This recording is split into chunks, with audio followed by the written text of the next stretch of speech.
Yo no sé si su Biblia tiene algún tema. Capítulo 24, versículo 45 al 51.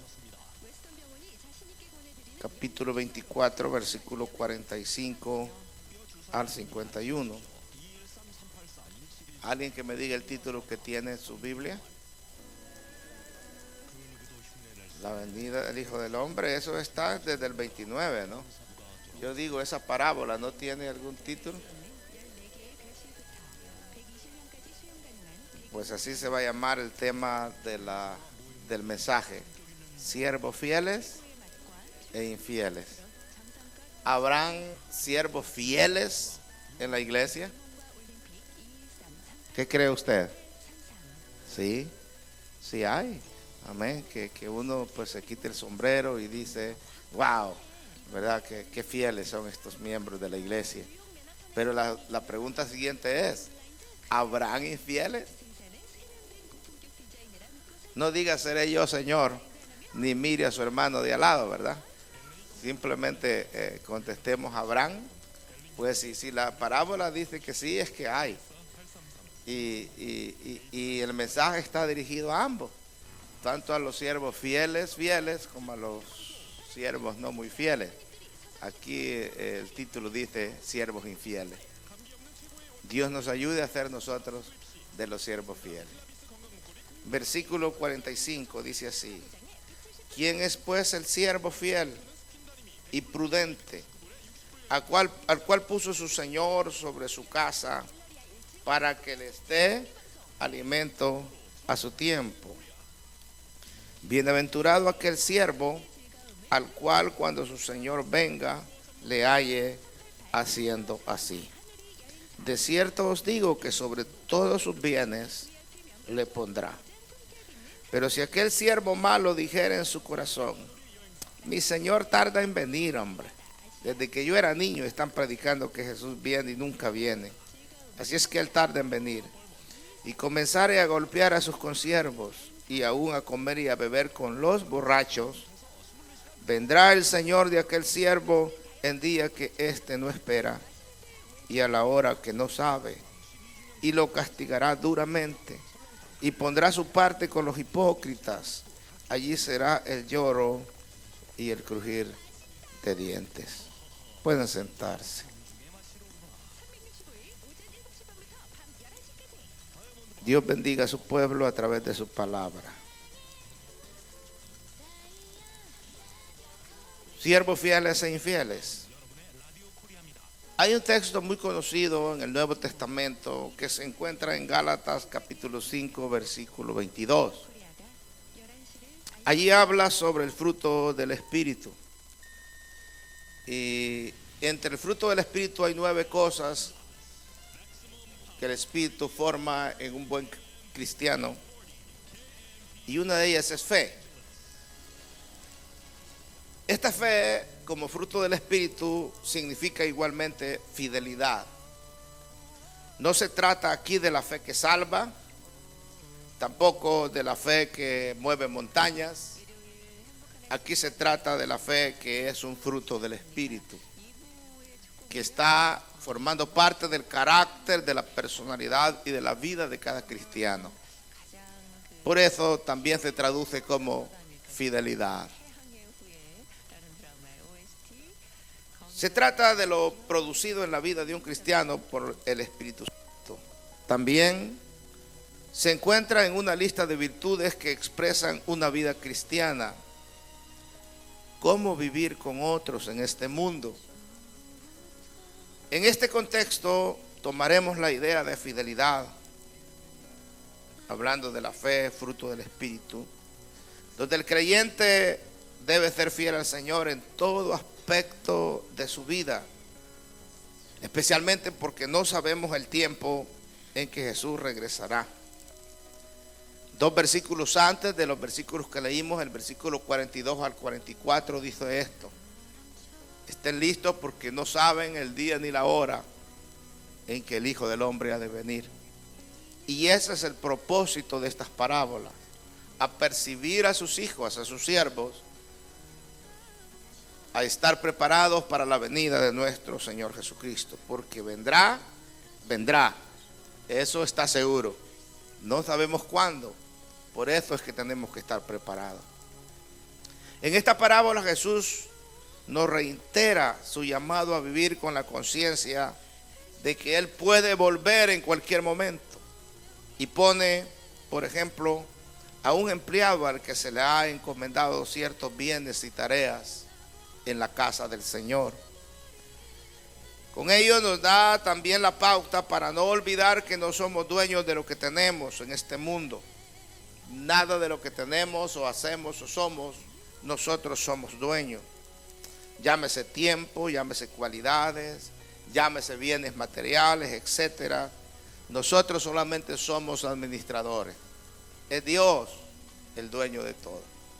Es más, aún nuestros hijos, la Biblia dice que son herencia de Jehová, que nos es dada a nosotros, pero ellos pertenecen a Dios. Dios nomás nos los ha confiado para que nosotros los saquemos adelante. Y los bienes materiales también Dios nos los ha dado para que podamos administrarlo como Él quiere que sean administrados. Hablemos entonces de la parábola. En el versículo 45 nos habla la parábola sobre las responsabilidades que nosotros tenemos como siervos del Señor. Dice allí: ¿quién es pues el siervo fiel y prudente?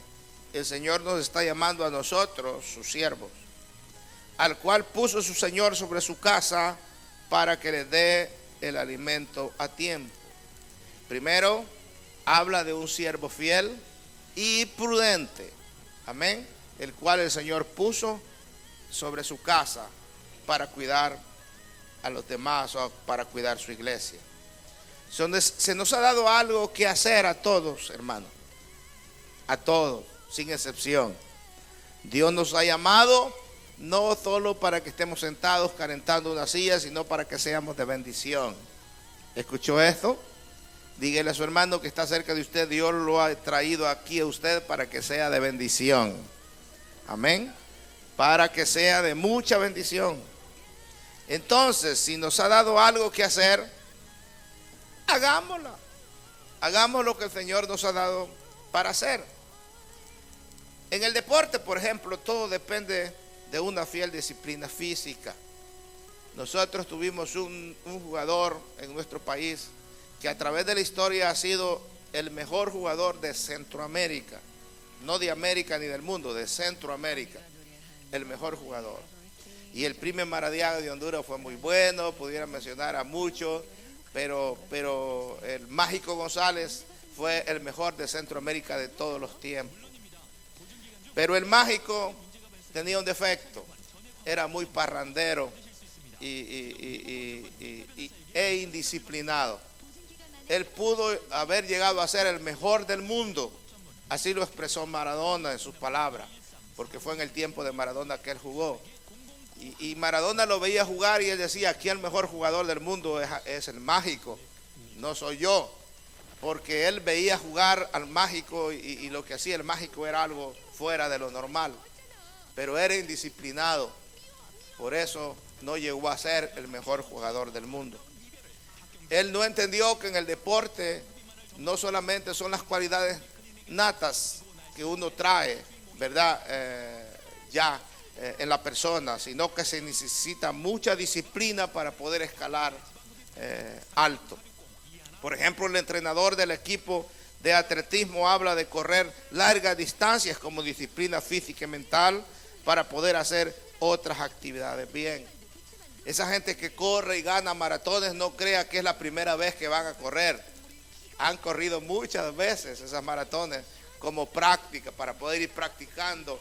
Quizás al principio se cansan a mitad del camino, después vencen esos obstáculos, llegan hasta el final, y cuando viene la carrera principal ya han corrido 100 veces esa distancia para poder dominarla. Pablo en 1 Corintios 9, 24 al 27 pone al deporte como un ejemplo de la carrera cristiana. Él dice que en el deporte la gente se abstiene de muchas cosas, ¿verdad? Para poder obtener una corona. Y luego él agrega y dice, y lo peor que esa corona es corruptible, es de la tierra. Ahora nosotros como cristianos estamos corriendo una carrera también. Debemos de aprender de ello y abstenernos de muchas cosas para poder obtener esa corona incorruptible de gloria, que esa sí es más tremenda. El otro problema que dice Pablo en cuanto al deporte, que solo es uno el que se lleva la corona. Todos corren por obtenerla, pero el que llega primero es el que se lleva el premio. Nosotros en la carrera cristiana no. Nosotros es llegar a la meta. No importa que usted llegue despuesito del otro hermano, pero la meta es llegar. No es quien llega primero, es llegar a la meta. Y eso es lo que debe preocuparnos. ¿Qué características debe tener aquel siervo al que Jesús elogia? Este es el primer siervo que Jesús elogia. Lo está elogiando porque es fiel. Así es que, en primer lugar, al siervo que Jesús elogia es un siervo que debe ser fiel. Y esta palabra fiel es bastante grande. Ya para que el Señor diga que yo y usted somos fieles, ya eso es algo grande, sería algo maravilloso. Es decir, que persevere en la fidelidad a su Señor, que no se comparte con deslealtad, que no sirva a otros señores. La fidelidad es uno de los frutos del Espíritu Santo, que nos permite mantenernos firmes en el cumplimiento de la voluntad de Dios, diciéndole siempre y en todo que sí al Señor. Una cosa que desanima a muchos es ver que otros no son fieles. Amén. Ustedes se recuerdan en los años 80 cuando el hermano Jimmy Swaggart, un predicador famoso, cayó en problemas de pecado. Muchos ponían de pretexto eso para también dejar la iglesia del Señor e irse a pecar. No vale la pena que yo sea fiel, dicen algunos. Si aquel mira que era predicador, que era pastor, que era esto, que era diácono, que es infiel, pues ¿por qué yo debo ser fiel? Así piensan muchos. Pero yo quiero decirles, mis queridos hermanos, que lo que importa en nuestra relación con el Señor no es la fidelidad de los demás, sino la fidelidad nuestra hacia el Señor. Eso es lo que importa. Dios nos ha llamado a cada uno por individual. Igual todos pueden ser infieles, pero el Señor me ha llamado para que sea fiel. Tengo que cumplir el llamado del Señor para ser fieles al Señor. Usted no va a ser salvo por la actitud del otro, sino por la fidelidad a su Señor, el cual le ha llamado. Porque si usted anda poniendo de pretextos eso, es porque usted también es un siervo infiel que no sirve. Su llamada hacia mí es exclusiva e imperativa, la llamada del Señor. La llamada hacia usted es exclusiva también. Dios llama a cada uno personalmente y tiene un trato con cada uno de nosotros personalmente. De manera que nuestra responsabilidad es cumplir el papel que Él ha elegido para nosotros. Mucho depende de nuestra fidelidad, claro que sí. Por eso es que esta parábola comienza diciendo, le puso sobre su casa para que les dé alimento a tiempo. Otros necesitan que nosotros seamos fieles. Desgraciadamente, por más que se predique, que no pongan la mirada en otras personas, siempre nuestro testimonio cuenta para muchas personas. Hay personas que se desaniman al ver la infidelidad de otros dentro de la iglesia. De manera que otros necesitan que nosotros seamos fieles. No solamente el Señor lo demanda, sino que los que están a nuestro alrededor. Heartbreak Hill, una de las personas, o de las peores batallas, de la guerra de Corea, era una montañita donde se escondían los soldados enemigos y los soldados americanos tendrían que ir ahí y la mayoría que iba allí era a morir que iba. Han hecho hasta películas sobre esa montañita donde se libraban esas batallas. Un día mandaron a un grupo de soldados a guerrear ahí. Cuando las hostilidades disminuyeron, otro grupo de soldados fue para reconocer a los heridos y a los muertos. Encontraron a un joven sargento moribundo. Sus manos estaban paralizadas.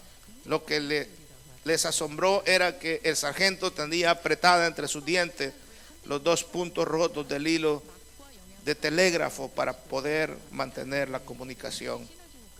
En un momento en que cualquiera hubiera estado más preocupado por sus propias heridas, a él le interesaba solo ver que las comunicaciones vitales siguieran para que su lado pudiera ganar en aquella batalla.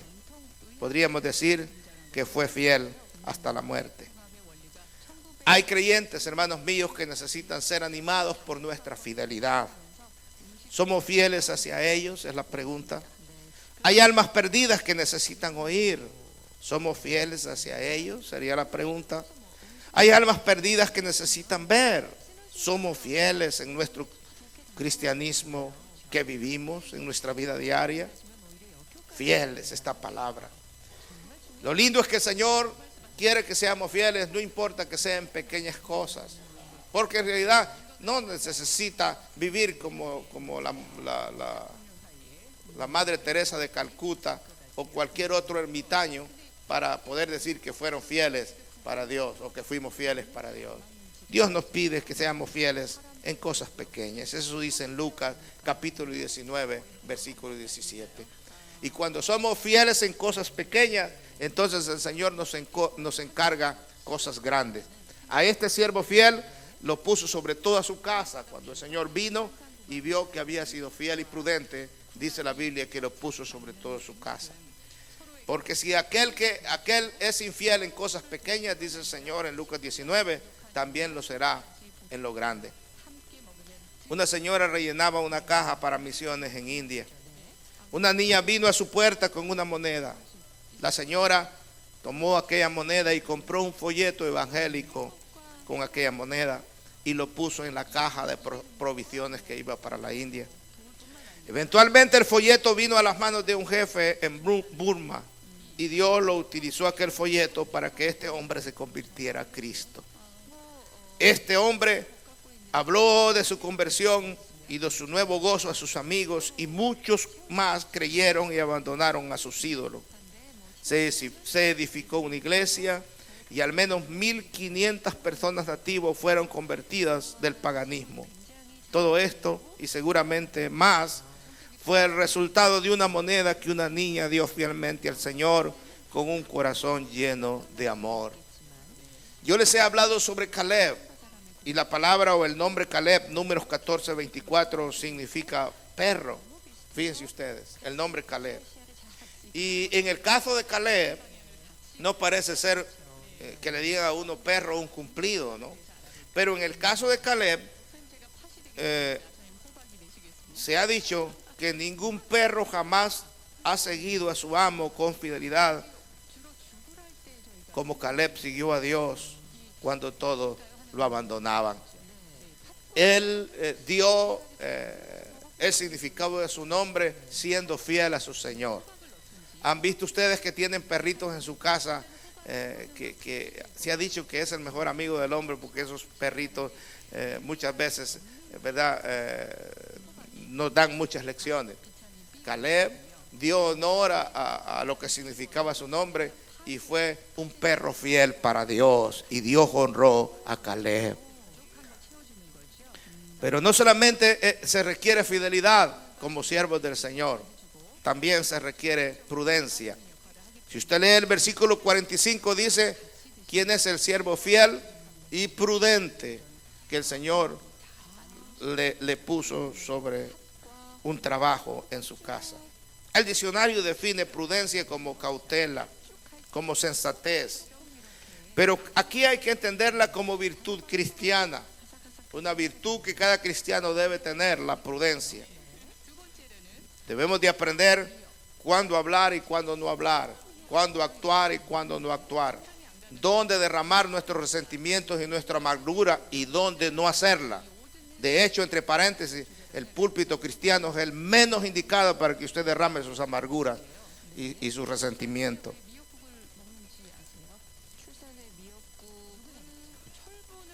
La fe, hermanos, podríamos decir que es importante en nuestro encuentro con Dios, en nuestra relación.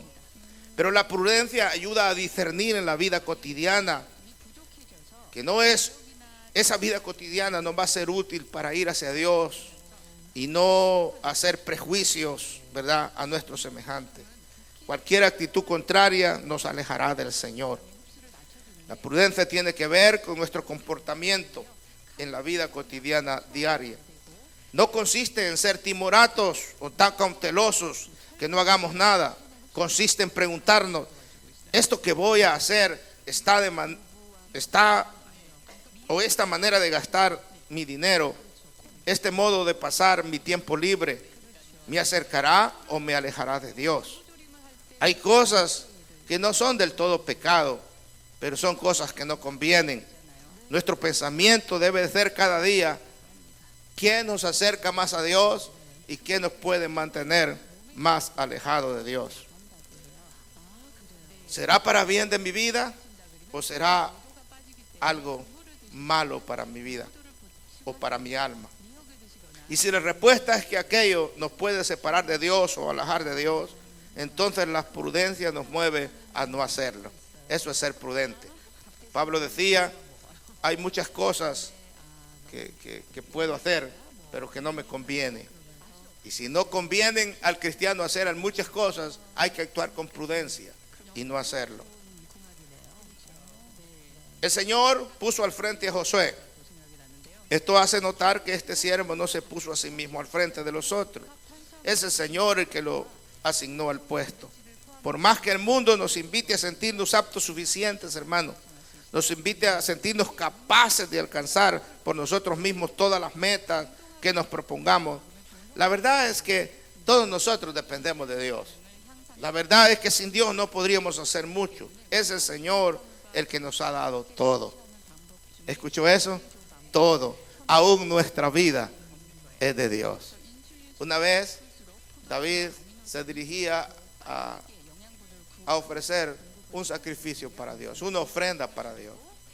Y como era el rey, alguien se le atravesó en el camino y le dijo: yo te dono el lugar, el terreno, para que tú hagas el sacrificio de tu Dios, y te dono los bueyes también para que hagas el sacrificio a Dios.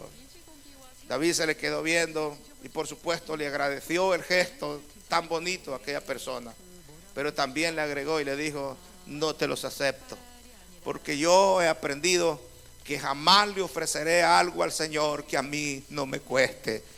Y una vez orando al Señor le preguntaba: Señor, ¿qué te daré? Si todas las cosas son tuyas, aún mi vida te pertenece. Todas las cosas son tuyas.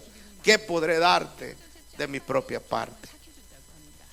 Prudencia. Ahora, del capítulo 46 al 51, antes de tratar esos versículos, quiero decirle que ustedes están aquí. Yo estoy aquí, todos estamos aquí, los que hemos aceptado a Jesús como su Salvador personal, porque de alguna forma Dios nos ve como fieles y prudentes. Amén. El haber aceptado a Jesús como Salvador personal es no solamente un acto de fe, sino un acto de sabiduría. Aceptar al Señor, escoger al Señor, es ser sabio. Rechazar al mundo y recibir la salvación es un acto de sabiduría. Entonces Dios lo ve a usted y a mí como siervos fieles y prudentes. Por eso nos encarga un trabajo especial dentro de la iglesia del Señor. No defraudemos, amén, no defraudemos eso que el Señor ha puesto en nosotros, o como el Señor nos ve a nosotros. Versículo 46 al 51. No debemos olvidarnos que un día vamos a tener que dar cuenta por nuestra vida cristiana, por nuestro actuar diario en el caminar cristiano. Eso nadie se escapa. El versículo 46 al 51 dice: lo puso al frente de su servidumbre, un servidor al frente de otros servidores, para darle la comida a tiempo. O sea, él lo puso para trabajar, él lo puso para atender a los demás siervos de su casa. Y el trabajo de él era darle su comida a su tiempo. Todos estamos en el mismo nivel, todos somos servidores de Dios. Aquí todos somos servidores. Es cierto que en la iglesia hay jerarquías, algunos tienen ministerio, algunos tienen dones, Algo otros sirven de diferentes maneras, pero todos estamos al mismo nivel. Todos somos siervos del Señor. Amén. Todos somos siervos del Señor y Dios nos ha llamado para servirle. Claro que algunos los va poniendo en un nivel más alto, dependiendo vayan siendo más fieles al principio. Pero los que tenemos ministerio, por ejemplo, no comenzamos siendo pastores, comenzamos siendo maestros de escuela dominical, comenzamos siendo presidentes de los jóvenes o de algún grupo, comenzamos siendo diáconos de la iglesia.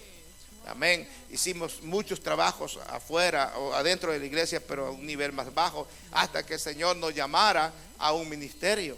Pero no debimos de estar ociosos durante el Señor nos llamara. Debemos de estar siempre ocupados, porque para el Señor todos somos siervos de Él. Da gloria al Señor por eso. Usted es un siervo, usted es una sierva del Señor. Por lo tanto, estamos llamados a realizar una tarea fundamental. Número 1, a proporcionar a nuestros compañeros su diario sustento. A eso había llamado este siervo el Señor. ¿En qué aspectos estamos alimentando a los otros con los dones que Dios nos ha dado? Hermanos míos, cada uno de ustedes es tan útil dentro del cuerpo del Señor, que Dios puede usarlo a usted para dar una palabra y esa palabra bendecir no solamente al miembro común, sino que también al diácono de la iglesia y aún al pastor de la iglesia. Yo sé que no es fácil que ustedes me estén oyendo cada domingo predicar 45 minutos, una hora, en un mensaje, y en la escuela dominical enseñarles otros 45 minutos. A veces no es fácil escuchar, pero Dios usa al que trae la palabra de Dios para bendecir nuestra vida. Si ustedes se dan cuenta, yo casi nunca estoy afuera en los servicios, los otros. Siempre me siento ahí en esa banca y escucho al predicador. No importa quién sea, no importa que esté principiando y que haga una ensalada de mensajes o que tantas cosas. Y siempre Dios me bendice con alguna palabra durante ese sermón. No importa quién predique. Amén. Porque el que quiere que lo oigan tiene que aprender a oír también. De manera, hermanos, que Dios nos bendice a través de todo. Usted me bendice a mí, yo lo bendigo a usted con una palabra. Usted me bendice a mí con una acción, con un trabajo, con una actitud. Al verle, hermano, su comportamiento dentro de la iglesia, simplemente me bendice. Hay veces que con el simple hecho de estar sentado en un culto, lo bendicen a uno, que uno se siente contento de verlo en la iglesia. Es triste ver la silla vacía cuando usted se sienta en un culto, ¿verdad? Le da como tristeza, porque uno no sabe qué le puede estar pasando a la persona, pero verlo ahí bendice a las demás personas. No sabe lo importante que es su presencia en un culto de la iglesia. Dije en qué aspectos estamos alimentando a los otros con los dones que Dios nos ha dado. Hay unas palabras en esta parábola que me llaman la atención. Primero, que dé alimento a los demás siervos a su tiempo. Y eso me llamó la atención. A su tiempo. Hay un tiempo marcado, gente de Dios. Este tiempo tiene límite. ¿Y sabe cuál es el tiempo? Mientras tengamos vida. Ese es el tiempo. Y está marcado en cada uno de nosotros. No sabemos cuánto tiempo vamos a vivir. Algunos, Dios le ha dado el privilegio de llegar hasta 80 años. Ya eso es un regalo de Dios, llegar a 80. La Biblia dice que la vida del hombre son 70 años, pero 80 cuando más robusto. Si ahí usted pasó de 80, hombre, usted debiera pasar todo el día, todos los días en el templo, allí, en lugar de irse a su casa. Así como lo hacían aquellos ancianos esperando ver a Jesús en el templo. Todos los días pasaban ahí. Aleluya, porque es un regalo de Dios ya. ¿Sabía que la mayoría de personas, especialmente los latinoamericanos, no llegan a 60 años? Se mueren antes, esas son las estadísticas. Y a los que les ha dado mucho tiempo, no sabemos cuánto tiempo más el Señor nos va a dar, pero ese es el tiempo marcado, hermano. A su tiempo tenemos que hacerlo. Pero mientras tengamos vida, estamos todavía a tiempo. Estamos a tiempo de aprovechar nuestros dones para ponerlos al servicio de los demás. Estamos a tiempo para poder predicar esta palabra, para poder decirle a alguien que no es salvo, Jesús te ama, para poder influenciar en las personas que están a nuestro alrededor. El Señor ve lo que hacemos, eso téngalo por seguro. sea grande o sea pequeño, Dios no lo pasa por alto. Dios está viendo lo que nosotros hacemos. Y el Señor es justo y no deja de recompensar a sus hijos en esta vida y en la próxima. Una vez Pedro se le acercó al Señor preocupado y le dijo: Señor, y lo que hemos dejado, casa, esposa, hemos dejado todo por seguirte, ¿qué de nosotros? Y el Señor le dijo: yo te aseguro que si tú has hecho eso, vas a recibir 100 veces más lo que has dejado en esta tierra, le dijo, y después la vida eterna, galardón eterno. Eso es nuestro Señor, no se queda con nada. Él premia a sus servidores, a todos. Dios nos recompensa. Pero también hay algo que tenemos que estar seguros, y es el segundo punto de lo que estamos hablando. A todos se nos pedirá cuentas, a todos. Hay un texto en 2 de Corintios capítulo 5 versículo 10 donde dice que todos tendremos que comparecer ante el tribunal de Cristo para dar cuenta de las obras que hemos hecho durante hemos sido cristianos. Todos, ahí dice todo. 2 de Corintios 15, 10.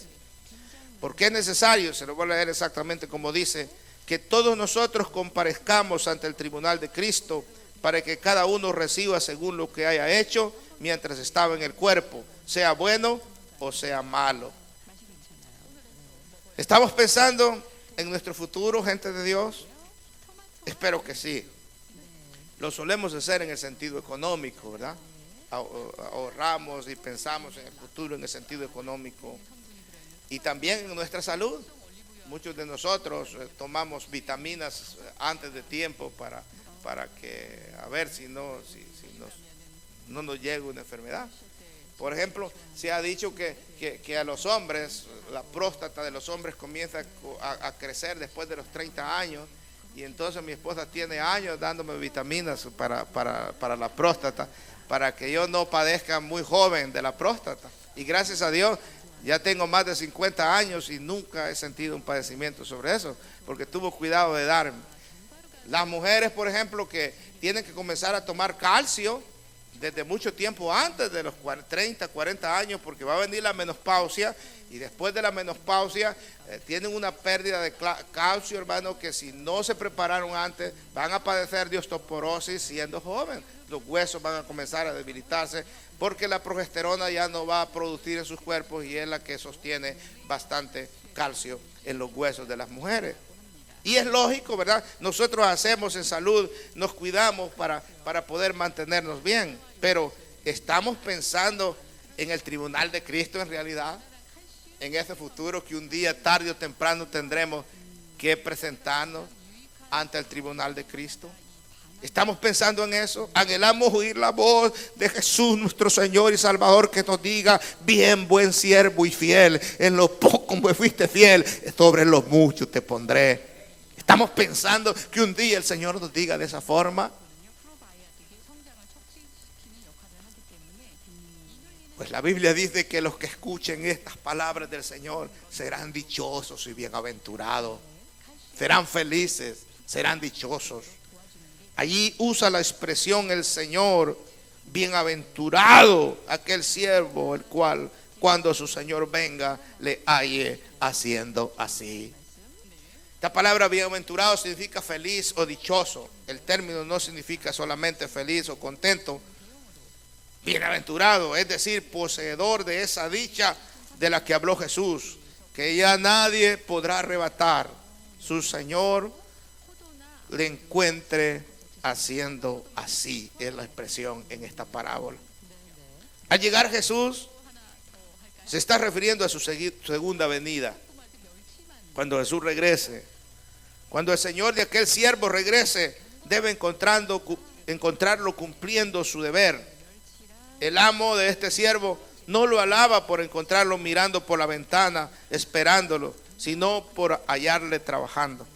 No lo alaba simplemente por hallarlo sentado en una silla esperándolo, sino porque está trabajando. Él está cumpliendo con lo que le encomendó. Dios nos ayude a, durante tengamos vida, servir al Señor y tratar de hacer su voluntad.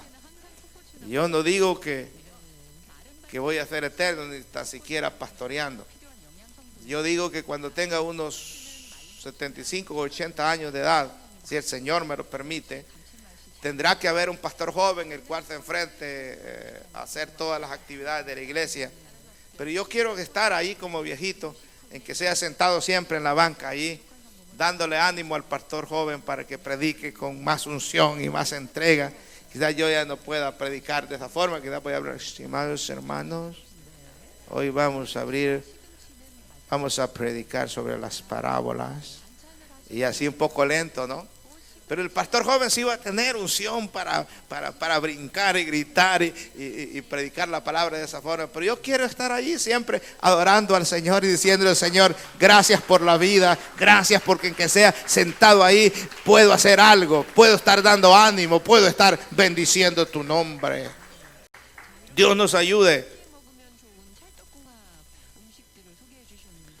Aquí no se trata solamente de estar velando o atento, sino de aprovechar esa espera para hacer algo de provecho para la gloria de Dios y para bien de muchas almas. Hermanos míos, la fidelidad y la prudencia del siervo será recompensada con creces. Como siempre, la generosidad de nuestro Dios es desproporcionada. 100 veces más, le dijo a Pedro, y aparte la vida eterna. Él nos paga desmesuradamente lo poco que hacemos. Derrama en nosotros inmerecidamente todas sus bendiciones. Él nos bendice. Yo puedo decir que Dios me ha bendecido a mano llena, aún en esta vida, y estamos esperando la bendición eterna. Yo no sé si usted puede decir que Dios lo ha bendecido, pero Dios nos ha bendecido y nos seguirá bendiciendo. A veces no lo merecemos, tanta bendición que Dios nos da. Pero ese es nuestro Dios lindo al cual servimos. Él nos bendice desproporcionadamente. Gracias a Dios por eso. Bendito Dios. Y por eso, si yo volviera a nacer, volvería a escoger servirle al Señor. Pero el versículo 48 en adelante habla de algo triste. Y habla de un mal siervo. Él lo presupone a un mal siervo. No dice exactamente que lo está haciendo. Él nos previene, dice, pero si el mal siervo se dice en su corazón, mi Señor tarda. Ya con solamente decir que el Señor tarda y estar en esa desesperación, ya es que no somos tan buenos siervos. Los buenos siervos del Señor están esperando su venida día y noche. Piensan que va a ser pronto y están preparados esperando la venida del Señor. Pablo lo pone así, los que aman su venida, así lo dice Pablo. Esta es una alusión a los que ya en tiempos de Jesús pensaban que Jesús tardaba en regresar y tenían la tentación de bajar la guardia y dejar de esforzarse por cumplir la voluntad de Dios. Es riesgoso, hermanos, pensar que falta mucho tiempo para el fin del mundo, para que Cristo regrese. Lo que pasa es que no sabemos qué va a ocurrir primero, si Cristo levanta a su iglesia o nos morimos nosotros primero. Y para nosotros el fin del mundo es el momento que nos morimos o el momento que Cristo levanta a la iglesia, porque se acabó la oportunidad. Si nos morimos, se acabó el mundo para nosotros. Amén. Entonces, pensar que ya tendremos tiempo de sobra algún día para empezar a ir a la iglesia, para cambiar algo que está mal en nuestra vida, para ponernos a cuenta con Dios, es una necedad. Esa no es una sabiduría, no es prudencia. Decir, ahora estoy muy joven, cuando esté más viejo lo voy a hacer. Eso el Señor lo llama necedad. Porque ¿quién le asegura, dice el Señor, que vas a llegar a más viejo? ¿Quién te asegura? Entonces pensar de esa forma es una necedad. A quien tiene esa actitud Jesús lo considera un mal siervo. No solamente que no es prudente, pero también es infiel, sino que también es malo. Versículo 49. Dice que si ese siervo se olvida, recuerde que lo han puesto para cuidar la casa del patrón, que es nuestro Señor Jesucristo, y para atender a los demás siervos también. Y dice, si ese siervo se pone a golpear a sus compañeros, a maltratar a sus compañeros, en lugar de hacer bendición, hacer malo, entonces va a ser muy difícil que el Señor lo recompense. Esta expresión tiene mucho significado. No solo implica violencia física, pero puede implicar abuso e injusticia de todo tipo. Jesús enfatiza que el siervo no es superior, sino igual a aquel a los que golpea. ¿Quién le ha dicho a usted que usted es más espiritual que los otros? ¿Quién le ha dicho a usted que usted es más bonito para Dios que los demás? ¿Quién le ha dicho a usted que usted es más importante que los otros para Dios? ¿Quién le ha dicho? Seguramente le ha dicho su misma maldad que hay en su corazón. Porque el que se acerca a Dios y quiere hacer la voluntad de Dios, se da cuenta que todos hemos sido comprados con la sangre del Cordero. Valemos la sangre de Cristo. Si esa persona que Dios se pone a descuidar su vida, el Señor lo pone aquí, come y bebe con los borrachos, pero lo que da a entender que esa persona se apropia de los alimentos que debía distribuir con los demás, los usa para su propio beneficio. En otras palabras, no pone su vida para el servicio de los demás, sino que solamente piensa en Él, ¿verdad? No piensa en la obra del Señor. Si se trata en lo económico, es más tacaño con Dios, hermanos, que una mesera. ¿Una qué? Oh, es más tacaño con Dios que con la mesera del restaurante. Y no sé por qué, ¿verdad? Porque hay gente tacaña en la iglesia. No mira a su hermano que está cerca de usted. Pero yo más o menos sé los que son más tacaños que otros, ¿verdad?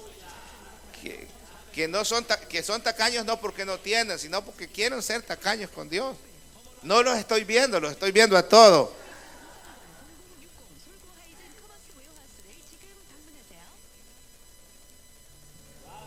Pero un día se va a morir y su señora, que va a quedar joven, le va a dar ese dinero al otro esposo para que lo disfrute.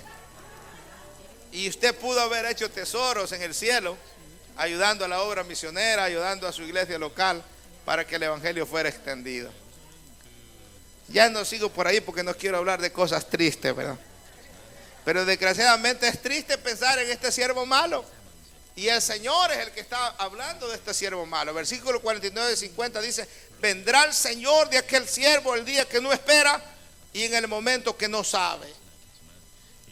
Esto se puede entender como referencia a que ese día llegará independientemente que nosotros lo creamos o no lo creamos, llegará. Segundo, es que va a ser inesperadamente. Pero también podemos entenderlo como referido a que ese siervo malo no se puso a esperar el día, vivió descuidadamente, no se preparó para la llegada. Vivió como mundano. Y entonces el Señor va a llegar de repente y allí va a ser la sorpresa. ¿Qué hará el Señor? Primero, versículo 51, le separará. Llega aquí ese momento anunciado en Mateo 13:36, en la parábola de la cizaña y el trigo, que termina diciendo que en el fin del siglo, cuando el Señor venga a levantar a su iglesia, los ángeles apartarán a la cizaña a un lado y al trigo al otro lado. El trigo para el granero del Señor, la cizaña para el fuego. Y llegará ese día. Lo de ser separado se refiere a ser separado de Dios, a vivir la eternidad sin Él, condenado a la más espantosa soledad, a la más espantosa tiniebla, a la más espantosa desesperación. Si hay alguien que me pudiera decir cómo es el infierno, yo lo pudiera decir de la siguiente manera: el infierno es una persona donde las personas están alejadas de Dios.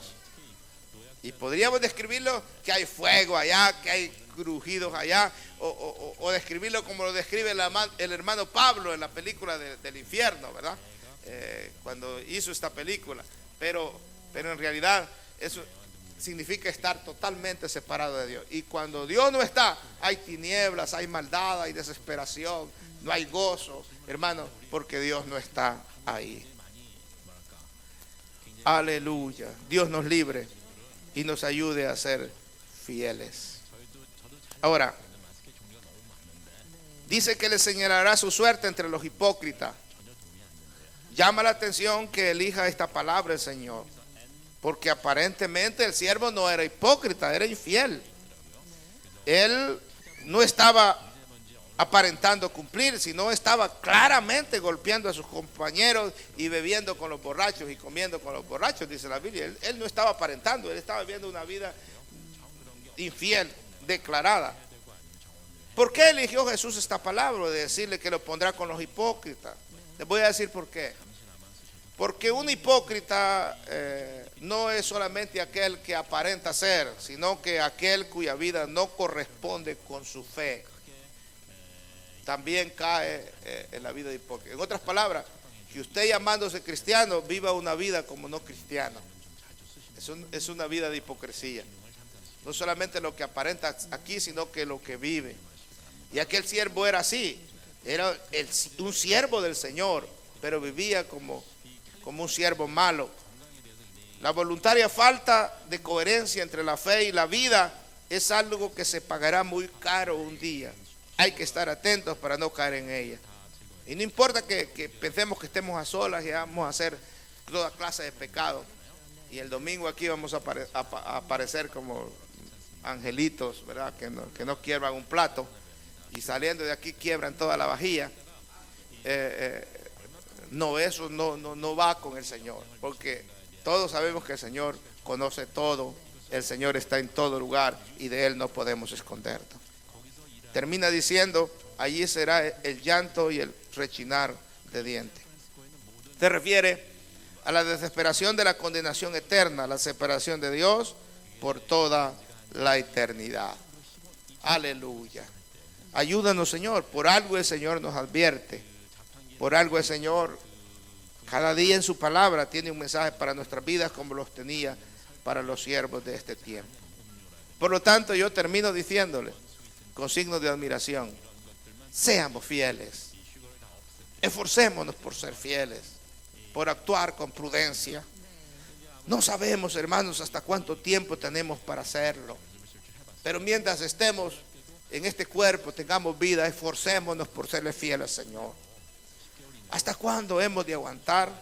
¿Hasta cuándo tenemos la oportunidad de servir al Señor?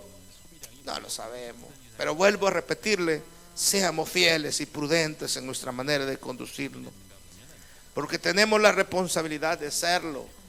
Esa es nuestra responsabilidad. El Señor ya nos llamó como sus siervos, ya nos llama a sus siervos. Amén. Entonces nuestra responsabilidad es ser siervos fieles y prudentes, no ser siervos malos. Aleluya. Como decía el hermano Misael en la escuela dominical, hay vasos de honra y de deshonra en la iglesia. Desafortunadamente, siempre en todas las iglesias hay vasos de honra y de deshonra. Pero esforcémonos nosotros para ser vasos de honra, porque esa responsabilidad es nuestra. El Señor está contando con nosotros. Desde el momento que nos llama a su siervo, Él está contando con nosotros. Desde el momento que nos encarga dones sobre su casa, trabajo en su casa, Él está contando con nosotros. Y Él se ha ido, pero está contando con nosotros. Y un día va a regresar para pedirnos cuenta.